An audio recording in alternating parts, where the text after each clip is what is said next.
Welcome channel. So നമ്മൾ കഴിഞ്ഞ വീഡിയോയിൽ നമ്മൾ S5K2CSEയുടെ ഇമ്പോർട്ടൻറ്റ് കോർ പേപ്പറായ സിസ്റ്റം സോഫ്റ്റ്വെയർ CST 305യുടെ ഫസ്റ്റ് മൊഡ്യൂളിൻ്റെ ഇൻട്രൊഡക്ഷൻ വീഡിയോ ചെയ്തായിരുന്നു.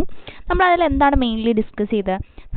എന്താണ് ഒരു സിസ്റ്റം സോഫ്റ്റ്വെയർ, അതേപോലെ സിസ്റ്റം സോഫ്റ്റ്വെയറിൻ്റെ ടൈപ്സ്, നമ്മൾ ഈ മൊത്തം, അതായത് ഈ സിസ്റ്റം സോഫ്റ്റ്വെയർ എന്ന് പറഞ്ഞാൽ ഈ ഒരു കോഴ്സ്, അതായത് ഈ ഒരു സബ്ജക്റ്റിൽ മൊത്തം 5 മൊഡ്യൂൾസിൽ എന്തൊക്കെയാണ് കവർ ചെയ്യുന്നത്, എന്തൊക്കെ തരത്തിലുള്ള കാര്യങ്ങൾ നമുക്കിതിൽ പഠിക്കാനുണ്ട് എന്നൊക്കെ നമ്മൾ നമ്മൾ ഡിസ്കസ് ചെയ്തായിരുന്നു അല്ലേ. നമ്മൾ ഇനി നോക്കാൻ പോകുന്ന മൊഡ്യൂൾ 1ൽ ജസ്റ്റ് ഫസ്റ്റ് ഒരു ഇൻട്രൊഡക്ഷൻ ടൈമിലാണ് ഈ കാര്യങ്ങളൊക്കെ നമ്മൾ സിലബസിൽ മെയിൻലി പറഞ്ഞിട്ടുള്ളതാണ്. മെയിനായിട്ട് നമുക്ക് പാർട്ട് ബിയിൽ ചോദിക്കാൻ സാധ്യതയുള്ള ഇമ്പോർട്ടൻറ്റ് ക്വസ്റ്റ്യൻ ആണ് മൊഡ്യൂൾ 1 എന്നുള്ളത്. SIC മെഷീൻ ആർക്കിടെക്ചർ, അതുപോലെ SIC XC മെഷീൻ ആർക്കിടെക്ചർ. ഇത് രണ്ടും വെരി ഇമ്പോർട്ടൻ്റ് ആയ ഒരു ടോപ്പിക്ക് തന്നെയാണ്. അതുപോലെ ഇത് 14 മാർക്കിനും 6 മാർക്കിനും 8 മാർക്കിനൊക്കെ സ്ഥിരം ചോദിക്കാവുന്ന ഒരു യൂണിവേഴ്സിറ്റി ക്വസ്റ്റ്യൻ കൂടിയാണ് SIC മെഷീൻ ആർക്കിടെക്ചർ. സോ അതാണ് നമ്മൾ ഇന്ന് ഡിസ്കസ് ചെയ്യാൻ പോകുന്നത്. സോ നമുക്ക് നോക്കാം എന്താണ് SIC machine architecture. SIC machine ആർക്കിടെക്ചറിൻ്റെ നോക്കി എന്താണെന്ന് വെച്ചാൽ എൻ്റെ ഡെഫിനേഷൻ, അതായത് എൻ്റെ എക്സ്പാൻഷനാണ്. That is simplified instructional computer architecture ആണ് SIC എന്ന് പറഞ്ഞാൽ. SIC means it is a simplified instructional computer architecture. So നമുക്ക് എന്താണ് ഒരു സിംപ്ലിഫൈഡ് ഇൻസ്ട്രക്ഷൻ ആർക്കിടെക്ചർ നോക്കാം. മെയിൻലി SIC കമ്പ്യൂട്ടർ ആർക്കിടെക്ചർ എന്ന് പറഞ്ഞാൽ അതൊരു ഹൈപ്പോതെറ്റിക്കൽ കമ്പ്യൂട്ടറാണ്. That includes the hardware features most often found on real machines. Hypothetical computer എന്ന് പറഞ്ഞാൽ അവർ ഉദ്ദേശിക്കുന്നത് ഇങ്ങനൊരു കമ്പ്യൂട്ടർ, സത്യം പറഞ്ഞാൽ ഇങ്ങനൊരു സിസ്റ്റം ഇല്ല, ഇങ്ങനൊരു ആർക്കിടെക്ചർ ഇല്ല. നമ്മുടെ ഒരു അസംഷനാണ് ഈ ഫുൾ ആർക്കിടെക്ചറിൽ വരുന്നത്. വി ഓൾ അസം, നമ്മുടെ മെമ്മറൈസ് അയച്ചാലും എല്ലാ രജിസ്റ്റേഴ്സ് യൂസിന് എല്ലാം ഇതിൽ ഒരു അസംഷൻ രീതിയേനെ ഉള്ള ഒരു ഹൈപ്പോതെറ്റിക്കൽ കമ്പ്യൂട്ടറാണ് ഈ SIC മെഷീൻ എന്ന് പറയുന്നത്. അത് മെയിൻലി ഇപ്പം നമ്മൾ അസംഷനിലുള്ളൊരു കമ്പ്യൂട്ടറാണ്, ഒരു സിസ്റ്റം ആണെങ്കിൽ പോലും ഈ ഒരു സിസ്റ്റത്തിന് നമ്മുടെ റിയൽ മെഷീൻസ്, റിയൽ കമ്പ്യൂട്ടർ സിസ്റ്റത്തിനുള്ള എല്ലാ ഹാർഡ്വെയർ ഫീച്ചേഴ്സും ഈ ഒരു SIC മെഷീനിലും ഇൻക്ലൂഡഡ് ആണ്. ഓക്കെ, മെയിൻലി SICക്ക് 2 വെർഷൻസ് ആണ് ഉണ്ട്. ഫസ്റ്റ് വൺ സ്റ്റാൻഡേർഡ് മോഡ്, അതായത് SIC മെഷീൻ ആർക്കിടെക്ചറും, അതുപോലെ ഞാൻ പറഞ്ഞ എക്സ്റ്റെൻസീവ് വെർഷൻ, അതായത് SIC XE മെഷീൻ ആർക്കിടെക്ചറും. ഇത് രണ്ടും ആണ് നമുക്ക് മെയിൻ ഫസ്റ്റ് മൊഡ്യൂളിലെ രണ്ട് ആർക്കിടെക്ചർ ഇത് രണ്ടുമാണ്. സോ നമുക്ക് നോക്കാം എന്താണ് SIC machine architecture. First one നമുക്ക് ഡീൽ ചെയ്യാം. Okay, so SIC machine architecture. We discuss here the SIC machine architecture with respect to its, അതായത് നമ്മുടെ മെഷീൻ ആർക്കിടെക്ചറിൻ്റെ അകത്തുള്ള ഓരോ 1 by 1 ഫീച്ചേഴ്സ് ആണ് നമ്മൾ ഇനി നോക്കാൻ പോകുന്നത്. അതിൽ മെയിൻ ഫസ്റ്റ് ഫീച്ചറാണ് SIC മെഷീൻ്റെ മെമ്മറി ആൻഡ് രജിസ്റ്റേഴ്സ്. സോ ഇതിൽ മെഷീൻ ആർക്കിടെക്ചറിൽ ഫസ്റ്റ് നമ്മുടെ ഫീച്ചറാണ് SICയുടെ മെമ്മറി. SICയുടെ മെമ്മറി എങ്ങനെയാണ്, രജിസ്റ്റർ എങ്ങനെയാണെന്നായിരിക്കും ഡിസ്കസ് ചെയ്യണം. അതുപോലെ ഇനി പഠിക്കാനുള്ള data formats, instruction formats, addressing modes, instruction set, input and output. അങ്ങനെ നമുക്ക് ടോട്ടൽ ഒരു എത്ര എണ്ണം ഉണ്ട്? 6 ഫീച്ചേഴ്സാണ് മെയിൻലി SIC മെഷീനിലുള്ളത്. ഏതൊക്കെയാണ്? First one memory, registers, data formats, instruction formats, addressing modes, instruction set and input and output. അപ്പോൾ ഓവറോൾ ഒരു 6 to 7 features mainly ഒരു SIC മെഷീൻ ആർക്കിടെക്ചറിലുണ്ട്. നമുക്കിനി 1 by 1 നമുക്ക് നോക്കാം എന്താണ് മെമ്മറി, SIC മെഷീനിലെ മെമ്മറി എങ്ങനെ ഇരിക്കും എന്ന് നോക്കാം.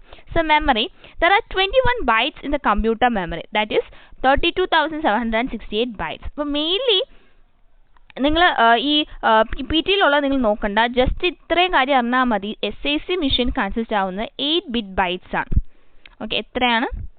ഇറ്റ് കൺസിസ്റ്റ് ഓഫ് 8 bit ആണ്. 8 bit bytes ആണ് ഏതിലുള്ളത്? മെമ്മറി. SIC മെഷീനിൽ മെമ്മറി കൺസിസ്റ്റ് ആവുന്ന 8 bit bytes ആണ്. അതിൽ 3 bytes ഫോം ചെയ്യുമ്പോൾ അവിടെ ഉണ്ടാവുന്ന 1 വേർഡാണ്. 3 byte കോൺസിക്യൂട്ടീവ് ബൈറ്റ്സ് ഫോം ചെയ്താണ് ഒരു വേർഡ് ഉണ്ടാവുന്നത്. ആ ഒരു വേർഡ് എന്ന് പറഞ്ഞാൽ 24 ബിറ്റ് ആയിരിക്കും. ഇതാണ് മെയിൻ മെഷീൻ SICയുടെ ആർക്കിടെക്ചറിലെ മെമ്മറിയെ പറ്റി പറയുമ്പോൾ മെയിൻ ഈ 2 പോയിന്റ്സ് എഴുതിയാൽ മതി. എന്തൊക്കെയാണ് memory? First of all memory consist ആവുന്നത് 8 ബിറ്റ് ബൈറ്റ്സ് വെച്ചിട്ടാണ്. അതുപോലെ 3 കോൺസിക്യൂട്ടീവ് ബൈറ്റ്സ് ചേരുമ്പോഴാണ് 1 വേർഡ് ഉണ്ടാവുന്നത്, അതും 24 ബിറ്റ് വെച്ച്.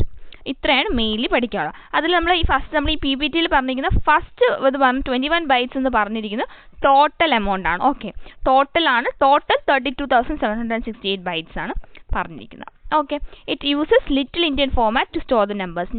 നമ്പേഴ്സ് മെമ്മറിയിൽ സ്റ്റോർ ചെയ്യുന്ന ലിറ്റിൽ ഇന്ത്യൻ ഫോർമാറ്റിലൂടെയാണ്. ഓക്കെ, നമ്മൾ പറഞ്ഞതാണ് തേർഡ് പോയിന്റ്. അതായത് 3 കോൺസിക്യൂട്ടീവ് ബൈറ്റ് ഫോം ചെയ്ത ഒരു വേർഡാണ്. ഈച്ച് ലൊക്കേഷൻ ഇൻ മെമ്മറി, ഓരോ മെമ്മറിയിലെ ഓരോ ലൊക്കേഷന് എത്ര ബിറ്റ് ബൈറ്റ്സ് ആണ്? 8 ബിറ്റ് ബൈറ്റ്സ് ആണ്. ഓക്കെ, നമുക്ക് നോക്കാം എന്താണ് രജിസ്റ്റേഴ്സ്. നമ്മളെ SIC മെഷീനിലെ രജിസ്റ്റർ എങ്ങനെയാണെന്ന് നോക്കാം. മൊത്തത്തിൽ നമ്മുടെ SIC മെഷീനിൽ നമുക്ക് 5 രജിസ്റ്റേഴ്സ് പഠിക്കാനുണ്ട്. There are 5 registers in SIC machine architecture. There are 5 registers ആണ് നമുക്ക് പഠിക്കാനുള്ള. അതിൽ ഓരോ രജിസ്റ്റേഴ്സും 24 ബിറ്റ് ലെങ്ത് ആണ്. ഓരോ രജിസ്റ്ററിൻ്റെ ലെങ്ത് എന്ന് പറഞ്ഞാൽ എത്ര ആയിരിക്കും? 24 ബിറ്റ് ആണ്. അപ്പം SIC മെഷീൻ്റെ രജിസ്റ്റേഴ്സ് എങ്ങനെയാണ്? മൊത്തത്തിൽ 5 രജിസ്റ്റേഴ്സ് ആണ് നമുക്കുള്ളത്. ഓരോന്നും സ്പെഷ്യൽ പർപ്പസിന് വേണ്ടിയുള്ള രജിസ്റ്റേഴ്സ് ആണ്. ഓരോ രജിസ്റ്ററും 24 ബിറ്റ് ലെങ്ത് ഉണ്ടാവും. ഓക്കെ, ഇതിൽ എന്തൊക്കെ രജിസ്റ്റേഴ്സ് ആണ് നമുക്ക് നോക്കാം. ഫസ്റ്റ് എ, അതിൻ്റെ നിമോണിക് ആണ് എ എന്ന് പറയുന്നത്. നമുക്കിവിടെ 3 കോളംസ് കൊടുത്തിട്ടുണ്ട്.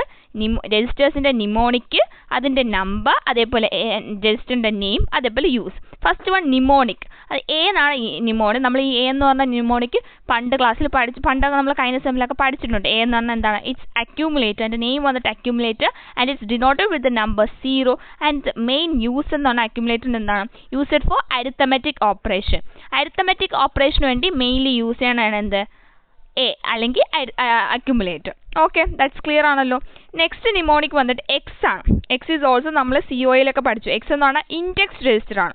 It is index register and it is number four that is 1 and it's main use ആണ് അഡ്രസ്സിങ്ങിനാണ്. ഓക്കെ, മെയിൻലി എന്തിനാണ്? അഡ്രസ്സിങ് പർപ്പസിനാണ് ഇൻഡെക്സ് രജിസ്റ്റർ യൂസ് ചെയ്യണം. So A for accumulator, mainly used for arithmetic operations, and X for index register, mainly used for addressing. Okay, and the third one is L. L എന്നാണ് പുതിയൊരു register ആണ്, നിങ്ങൾ കേട്ടിട്ടുണ്ടാവില്ല. That is linkage register. എന്ന് പറഞ്ഞാൽ എന്താണ്? Linkage register. അതിൻ്റെ number വന്നിട്ട് 2 ആണ്. അതിൻ്റെ മെയിൻ യൂസ് എന്തായിരിക്കും? Used when an instruction is used to jump to other subroutines. വേറെ സബ്റൂട്ടീൻസിലോട്ട് ഒരു ഇൻസ്ട്രക്ഷൻ ജമ്പ് ചെയ്യാൻ വേണ്ടി യൂസ് ചെയ്യാനാണ് ലിങ്കേജ് രജിസ്റ്റർ. ഓക്കെ, മെയിൻലി അതാണ് യൂസ് ചെയ്യുന്നത്. At that time return address stored in linkage. Return address store ചെയ്യുന്നത് എവിടെയായിരിക്കും? ലിങ്കേജ് അഡ്രസ്സിലായിരിക്കും. ഇതാണ് മെയിൻ ലിങ്കേജ് അഡ്രസ്സിൻ്റെ use. And the fourth one is PC. PC we all know that we have studied in the COA subject also. PC എന്ന് പറഞ്ഞാൽ program counter. അതിൻ്റെ number വന്നിട്ട് 8 ആണ്. മെയിൻ യൂസ് എന്താണ്? നമുക്കറിയാം PC എന്ന് പറഞ്ഞാൽ പ്രോഗ്രാം കൗണ്ടറിലായിരിക്കും നമ്മുടെ എന്താണ് നെക്സ്റ്റ് ഇൻസ്ട്രക്ഷൻ എക്സിക്യൂട്ട് ചെയ്യാനുള്ള അതിൻ്റെ അഡ്രസ്സ് എവിടെയായിരിക്കും? PCയിലായിരിക്കും. It contains address of the next instruction to be fetched for execution. എക്സിക്യൂഷന് വേണ്ടി നെക്സ്റ്റ് ഇൻസ്ട്രക്ഷൻ ഫെച്ച് ചെയ്യാനുള്ളതിൻ്റെ അഡ്രസ്സ് എവിടെയായിരിക്കും ഉണ്ടാവുന്ന? നമ്മുടെ ഈ PCയിലായിരിക്കും. That it's program counter. And SW, it's status word ആണ്. Status word contains a number 9 and the main use ആണ് status word ന്റെ യൂസ് എന്ന് പറഞ്ഞാൽ contains a information including condition codes from which okay, mainly അത് contain ചെയ്യുന്ന എന്താണ്? Condition codes ആണ്. അതായത് നമ്മൾ ഒരു സ്റ്റാറ്റസ് കണ്ടീഷൻ കോഡ്, അതായത് ഒരു സ്റ്റാറ്റസ് വേർഡ് മെയിൻലി യൂസ് ചെയ്യണം. ഇപ്പോൾ ഒരു കണ്ടീഷൻ ഒരു സ്റ്റാറ്റസ് വേർഡ് മെയിൻലി വരുന്നത് എവിടെയാണ്? എക്സാമ്പിൾ പറയാമല്ലോ. നമ്മൾ പ്രോഗ്രാം സ്റ്റാറ്റസ് വേർഡ്, ഫ്ലാഗ് ഒക്കെ എന്താണ്? Status word. അതായത് നമ്മളൊരു കണ്ടീഷൻ പെർഫോം ചെയ്യാൻ വേണ്ടി കണ്ടീഷൻ കോഡായിരിക്കും സ്റ്റാറ്റസ് വേർഡ് രജിസ്റ്റേഴ്സിൽ കണ്ടെയ്ൻ ചെയ്തിരിക്കുന്ന വെറൈറ്റി ഓഫ് ഇൻഫോർമേഷൻസും കാണും, അതുപോലെ എന്തും കാണും? കണ്ടീഷൻ കോഡ്സും കാണും. ഓക്കെ,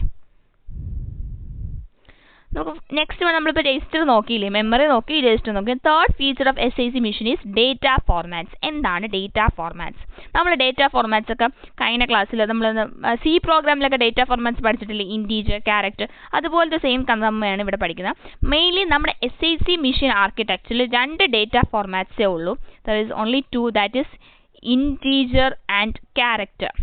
ഇൻറ്റും കാറും, ഈ 2 ഡേറ്റ ഫോർമാറ്റ്സ് SIC മെഷീനിൽ സപ്പോർട്ട് ചെയ്യുന്നുള്ളൂ, ഇൻറ്റീജറും ക്യാരക്ടറും.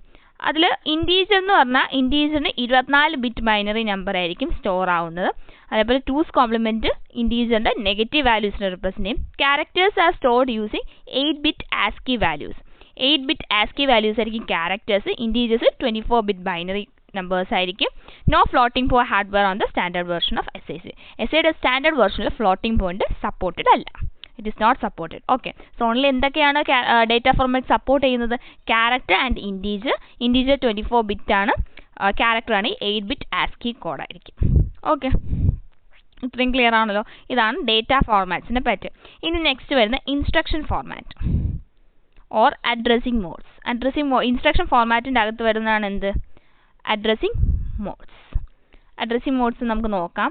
Addressing modes വന്നിട്ട് നമുക്ക് mainly there are 2 addressing modes available. നമുക്ക് മെയിൻലി 2 addressing modes ആണ് എവിടെയുള്ളത്? 2 addressing modes ആണ് നമുക്കുള്ളത്. ഓക്കെ, 2 addressing modes ആണ് നമുക്കിപ്പം SAC മെഷീനിൽ നിലവിലുള്ളത്. ആ 2 addressing modes ഏതൊക്കെയാണെന്ന് നമുക്ക് നോക്കാം. First one is direct addressing mode and second one is index addressing mode. Direct and index, ഇത് രണ്ടും നമ്മൾ COയിലൊക്കെ പഠിച്ചതാണ്. അഡ്രസ്സിംഗ് മോഡ് എന്ന് പറഞ്ഞ കോൺസെപ്റ്റ് പഠിച്ചപ്പോൾ നമ്മൾ പഠിച്ചില്ലേ? ഓക്കെ, രണ്ടാണ് ഉള്ളത്. ഒന്ന് ഡയറക്റ്റഡും ഒന്ന് ഇൻഡയറക്റ്റ്. ഡയറക്റ്റും ഇൻഡെക്സ്ഡും ആണ്. തെറ്റിപ്പോലെ ഇൻഡയറക്റ്റ് അല്ല, ഇൻഡെക്സ്ഡ് ആണ്. സോ എന്താണ് ഡയറക്റ്റ്, എന്താണ് ഇൻഡെക്സ് എന്ന് നമുക്ക് നോക്കാം. ഡയറക്റ്റ് നമ്മൾ പറഞ്ഞിട്ടുണ്ട്. ഡയറക്റ്റ് അഡ്രസ്സിംഗ് മോഡ് നമുക്കറിയാം. ഡയറക്റ്റ് അഡ്രസ്സിംഗ് മോഡ് ഡയറക്റ്റ് ആയിട്ട് എന്ത് കാണിക്കും? നമ്മുടെ it shows the actual address. Okay, content correct actual address location കാണിക്കും. ഡയറക്റ്റ് ആയിട്ട് അഡ്രസ്സ് ലൊക്കേഷൻ ആ ഇൻസ്ട്രക്ഷനിൽ കാണിക്കും. അതാണ് ഡയറക്റ്റ് അഡ്രസ്സിംഗ് മോഡ് എന്ന് പറഞ്ഞാൽ. അതിൻ്റെ ഇൻഡിക്കേഷൻ x=0 ആയിരിക്കും. അല്ല, ടാർഗറ്റ് അഡ്രസ് എന്ന് പറഞ്ഞാൽ ഈക്വൽ ടു അഡ്രസ്സ് തന്നെയായിരിക്കും. കാരണം അത് ഡയറക്റ്റ്ലി എന്താ അഡ്രസ്സ് ഷോൺ ചെയ്തിട്ടുണ്ട്, ഡയറക്റ്റ് അഡ്രസ്സ്. ഇൻഡെക്സ്ഡ് ആണെങ്കിലോ, ഇൻഡെക്സ് എന്ന് പറഞ്ഞാൽ ഇൻഡിക്കേഷൻ x=1 ആയിരിക്കും. അതായത് അവിടെ ടാർഗറ്റ് അഡ്രസ്സ് എന്ന് പറഞ്ഞാൽ ഒരു ഇൻഡെക്സ് വാല്യൂ കാണും. ഓക്കെ, അതായത് ഇപ്പോൾ ഒരു അറേ ഒക്കെ എടുക്കുകയാണെങ്കിൽ അതിലെന്ത് കാണും? ഈ ഇൻഡെക്സ് വാല്യൂയും കൂടി ആഡ് ചെയ്താലേ നമുക്ക് എന്ത് കിട്ടും? ടാർഗറ്റ് അഡ്രസ്സ് കിട്ടുള്ളൂ. അഡ്രസ് പ്ലസ് ഇൻഡെക്സ് അഡ്രസ്സ് ആയിരിക്കും എന്ത്? ടാർഗറ്റ് അഡ്രസ്സ് എന്ന് പറയാം. സോ എക്സ് ഇവിടെ ഇൻഡിക്കേറ്റ് ചെയ്യുന്നത് എന്താണ്? ഇൻഡെക്സ് രജിസ്റ്ററിനെയാണ്. കണ്ടന്റ് ഓഫ് ഇൻഡെക്സ് രജിസ്റ്ററിനാണ് ഇവിടെ എക്സ് റെപ്രസെൻറ്റ് ചെയ്തത്. ഓക്കെ, അതേപോലെ ദ അക്യുമുലേറ്റർ കണ്ടന്റ് എന്ന character is load to the effective address ആയിരിക്കും. അപ്പോൾ ഇൻഡെക്സ്ഡും ഡയറക്റ്റും മനസ്സിലായല്ലോ. മെയിൻലി അഡ്രസ്സിംഗ് മോഡ്സ് SAC മെഷീനിൽ സപ്പോർട്ട് ചെയ്യുന്ന 2 അഡ്രസ്സിംഗ് മോഡ്സ് ആണ്. ഡയറക്റ്റ് അഡ്രസ്സിംഗ് മോഡും ഇൻഡെക്സ്ഡ് അഡ്രസ്സിംഗ് മോഡ്. ഡയറക്റ്റ് എന്ന് നമുക്കറിയാം, directly it has given the target address, that is address itself. Okay, indexed ആണെങ്കിൽ it gives the target address equal to the address plus the index register content. Okay, and next comes to instruction set. നമ്മുടെ SAC മെഷീനിൽ എന്ത് instruction sets ആണ് mainly ഉണ്ടാവുക? നമുക്ക് നോക്കാം one by one. It includes the instructions like mainly SAC മെഷീനിൽ ഉണ്ടാവുന്ന instructions എന്ന് പറഞ്ഞാൽ data movement instruction. First instruction ആണ് എന്ത്? Data movement instruction. Data movement instruction എന്ന് പറഞ്ഞാൽ എന്തുവാ? ഡേറ്റ മൂവ്മെൻറ്റ് ഇൻസ്ട്രക്ഷൻ എന്ന് പറഞ്ഞാൽ നമുക്കിപ്പോൾ ഒരു സ്ഥലത്തിരിക്കുന്ന ഡേറ്റയെ വേറൊരു സ്ഥലത്തോട്ട് എത്തിക്കുക, അല്ലെങ്കിൽ ഒരു സ്ഥലത്തിരിക്കുന്ന ഡേറ്റ ഒരു രജിസ്റ്ററിലോട്ട് ലോഡ് ചെയ്യുക അല്ലെങ്കിൽ സ്റ്റോർ ചെയ്യുക, അതിനൊക്കെ യൂസ് ചെയ്യണതാണ്. സ്റ്റോറിങ്ങും ലോഡിങ്ങും ആണ് മെയിൻലി ഡേറ്റ മൂവ്മെൻറ്റ് ഇൻസ്ട്രക്ഷൻ വരുന്നത്. അവിടെ എന്തൊക്കെയാണ് നടക്കുന്നത്? ലോഡും അതുപോലെ സ്റ്റോറും. ഈ രണ്ടെണ്ണമാണ് മെയിൻലി നടക്കുന്നത്. ലോഡും സ്റ്റോറും ആണ് മെയിൻലി നടക്കുന്നത്. അപ്പോൾ മെയിൻലി അപ്പോൾ അവിടെ യൂസ് ചെയ്യുന്ന അതിലിപ്പം ഇൻറ്റീജർ ആണെങ്കിൽ, ഓക്കെ, ഇൻറ്റീജർ അരിത്തമെറ്റിക് ഓപ്പറേഷൻ ആണെങ്കിൽ അവിടെ യൂസ് ചെയ്യുന്ന LDX ആയിരിക്കും. LDXും അതേപോലെ STX. ST എന്ന് പറഞ്ഞാൽ സ്റ്റോർ. ഓക്കെ, LDXും STXും. അതേപോലെ ഇപ്പം നമ്മൾ യൂസ് ചെയ്യുന്നത് ഇൻറ്റീജർ അല്ല, ക്യാരക്ടർ ആണെങ്കിൽ എന്തായിരിക്കും? LDCH. അതേപോലെ STCH, സ്റ്റോർ ക്യാരക്ടർ അല്ലെങ്കിൽ ലോഡ് ക്യാരക്ടർ. ഇതാണ് ഇതിൻ്റെ മീനിങ്. ഓക്കെ, അതാണ് ഇവിടെ കൊടുത്തിരിക്കുന്നത്. ഡേറ്റ മൂവ്മെൻറ്റ് ഇൻസ്ട്രക്ഷൻ്റെ എക്സാമ്പിൾസ് LDA, അതായത് അക്യുമുലേറ്ററിലോട്ട് ലോഡ് ചെയ്യുക, LDX ഇൻഡെക്സ് രജിസ്റ്ററിലോട്ട് ലോഡ് ചെയ്യുക, അതേപോലെ STA, STX, LDCH എന്നൊക്കെ കൊടുത്തിരിക്കുന്നുണ്ടോ? മനസ്സിലായത്? ഇനി നമുക്കുള്ളത് രണ്ടാമത്തെ ഇൻസ്ട്രക്ഷൻ സെറ്റ് എന്ന് പറഞ്ഞാൽ അരിത്തമെറ്റിക് ഓപ്പറേഷൻ ഇൻസ്ട്രക്ഷൻ. അത് നമുക്കറിയാം. മെയിൻലി അരിത്തമെറ്റിക് ഓപ്പറേഷൻ പെർഫോം ചെയ്യാൻ നമ്മൾ യൂസ് ചെയ്യുന്ന ഇൻസ്ട്രക്ഷൻസ് ഏതൊക്കെയാണ്? ആഡ്, സബ്, മൾ, ഡിവിഷൻ, ഇതൊക്കെയാണ് നമ്മൾ യൂസ് ചെയ്യുന്നത്. ഇതൊക്കെ എന്താണ്? ഓപ്പ് കോഡ്സ് ആണ്. ഇതാണ് മെയിൻലി അരിത്തമെറ്റിക് ഓപ്പറേഷൻ ഇൻസ്ട്രക്ഷൻ വന്നിട്ട്. Next one comparison. Comparison instruction, അത് നമുക്കറിയാം. സ്ട്രിംഗ് കമ്പാറ്റിനേഷൻ ഒക്കെ നമ്മൾ പറഞ്ഞു, സ്ട്രിംഗ് കമ്പാരിസൺ ഒക്കെ പഠിച്ചു. അതിൽ നമ്മൾ എന്താ COMP, കോംബ് എന്ന് പറഞ്ഞൊരു ഇൻസ്ട്രക്ഷനാണ് യൂസ് ചെയ്യുന്നത്. എന്തിന്? സ്ട്രിംഗ് കമ്പാരിസന് വേണ്ടി യൂസ് ചെയ്യുന്നത്. ഓക്കെ, കോംബ് എന്നാണ് നമ്മൾ മെയിൻലി കമ്പാരിസന് യൂസ് ചെയ്യുന്നത്. പിന്നെ കണ്ടീഷണൽ ജമ്പ് ഇൻസ്ട്രക്ഷൻ, അത് നമുക്കറിയാം. JLT ഉണ്ട്, കണ്ടീഷനാണ്. JLT എന്ന് പറഞ്ഞാൽ ജമ്പാണ്. Okay, jump. JEQ ഉണ്ട്, JGT ഉണ്ട്. ഈ 3 അഡ്രസ്സും ഉണ്ട്. Okay, JLT, JEQ, JGT. These are conditional jump instructions. Condition അനുസരിച്ച് jump left, right അങ്ങനത്തെ കുറേ കാര്യങ്ങളാണ് JLT, JEQ എല്ലാം ഉള്ളത്. Next and fifth one instruction set subroutine linkage instruction ആണ്. അത് മെയിൻലി യൂസ് ചെയ്യുന്നത് J സബും R സബും. J സബ് എന്ന് പറഞ്ഞാൽ ജംപ്സ് ടു സബ് റൂട്ടീനിലോട്ട് ജമ്പ് ചെയ്യുമെങ്കിൽ J സബ് കൊടുക്കും. R സബ് എന്ന് പറഞ്ഞാൽ എന്താണ്? R sub എന്ന് പറഞ്ഞാൽ റിട്ടേണിംഗ് ആണ്.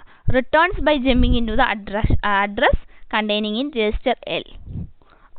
റിട്ടേണിങ്ങിനാണ് R സബ് എന്ന് ഉദ്ദേശിക്കുന്നത്.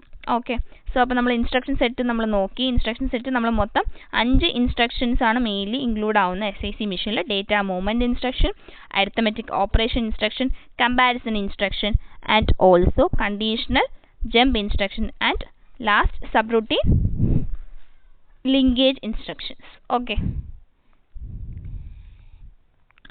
ഇനി നമ്മുടെ last feature of SIC machine architecture ആണ് input and output of SIC machine.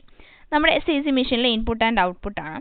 Input and output is performed by transferring 1 byte at a time to or from the rightmost 8 bits of register.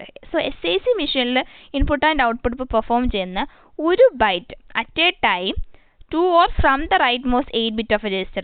ഒരു രജിസ്റ്റർ എയുടെ rightmost 8 ബിറ്റിൽ നിന്നോ from or to 1 byte transfer ചെയ്തായിരിക്കും input and output operation perform ചെയ്യുന്നത്. Each device is assigned a unique 8 bit code. ഓരോ ഡിവൈസിനും each and every ഡിവൈസിനും എന്തായിരിക്കും ഒരു 8 ബിറ്റ് കോഡ് അസൈൻ ചെയ്തിട്ടുണ്ടാകും. There are 3 input and output instructions, each of which specifies the device code as an operand. So നമുക്ക് മൊത്തത്തിൽ SIC machine ആർക്കിടെക്ചറിൽ 3 specific input and output instructions ആണ് ഉള്ളത്. അതിൽ ഓരോന്ന് സ്പെസിഫൈ ചെയ്തിട്ടുണ്ട് ഡിവൈസ് കോഡ്. ഓപ്പറാൻഡ് ആയിട്ടാണ് ഡിവൈസ് കോഡിനെ സ്പെസിഫൈ ചെയ്തിരിക്കുന്നത്. നമുക്ക് 1 by 1 നോക്കാം. First one is test drive or TD. TDനെ എന്ത് പറയും? Test drive, first one. Second one എന്ന് പറഞ്ഞാൽ is RD, read data. So first one test drive, second one RD, read data, third one WD, that is write data. ഈ മൂന്നെണ്ണമാണ് mainly നമുക്കുള്ള the input and output instructions. Test drive, TD, read data, write data, RD, WD.